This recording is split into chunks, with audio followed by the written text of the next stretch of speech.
Now, another emerging economy in crisis is Venezuela, of course, and Russia has just signed a deal to restructure $3 billion of Venezuela's debts. It gives Venezuelan President Nicolas Maduro a much-needed lifeline, but it amounts to just a fraction of the country's debts.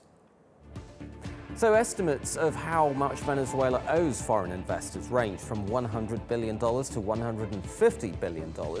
About half of those debts are in the form of bonds, which rating agencies classify as junk because of the high and growing likelihood of the government defaulting on payments. And on Tuesday, Standard & Poor's said Venezuela is in what it described as a selective default. That happened after it failed to pay $200 million in coupon payments on two bonds. A full default could lead to foreign governments seizing overseas assets, mostly in the US, and that could make Venezuela's crisis even worse. Maduro's government is keenly aware of all of this, of course, and has promised to honor all its foreign debts, even though doing so has led to hyperinflation and shortages of food and medicine. The government met representatives of some of its foreign creditors this week and said, and I quote, "The process of refinancing Venezuela's foreign debt began with a resounding success," but some of those bondholders at the meeting reportedly said they're now even more confused as to how Venezuela plans to avoid a default. For more on this, let's go to Paris and join TRT World's editor-at-large, Craig Copetas. Welcome as always, Craig. Yes, there is quite an amazing situation in Venezuela as well. How much of that help that Russia is giving by restructuring $3 billion in debts, how much of that is really going to help Venezuela in the short term?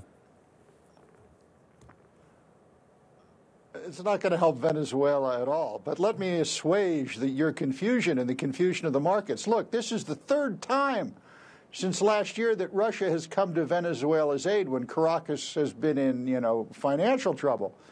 All this lending to Venezuela is part of Russia's larger foreign policy plan to use the national oil company Rosneft to help achieve foreign policy objectives. This is not a story about money. This is a story about politics. The Russians have given Caracas in the neighborhood of $10 billion in financial assistance over the last year. Rosneft has a 49.9% stake in the Venezuelan state oil company's Citgo refining operation in Houston. Now, the political payout of this for Russia is huge, absolutely huge, because think of it as, you know how bonds work.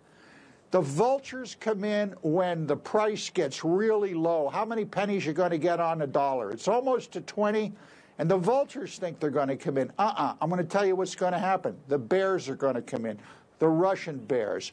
They're going to buy this debt, and then the Chinese are going to come in and they're going to do the same thing. It's a foreign policy move. And there are some vulture funds hovering around looking to pick up bits of Venezuelan debt as well at this point. Let's talk about China for a second. It's also saying that it's confident that Venezuela is going to be able to pay its dues. Is it possible that they might come in with some help as well? You could bet the $28 billion that the Venezuelans are in debt to China for, that they're going to come in and help out. These countries are looking for a toehold in the West as the American empire, as it has been known under Donald Trump, continues its wane in foreign policy circles. This is a perfect opportunity for these countries to increase their footprint. And the United States is somewhat hapless in being able to stop this trend. Listen, the Venezuelans are in for what? $150 billion is that what it is in outstanding payments? $150 billion? That's chump change in the diplomatic and geopolitical arena. I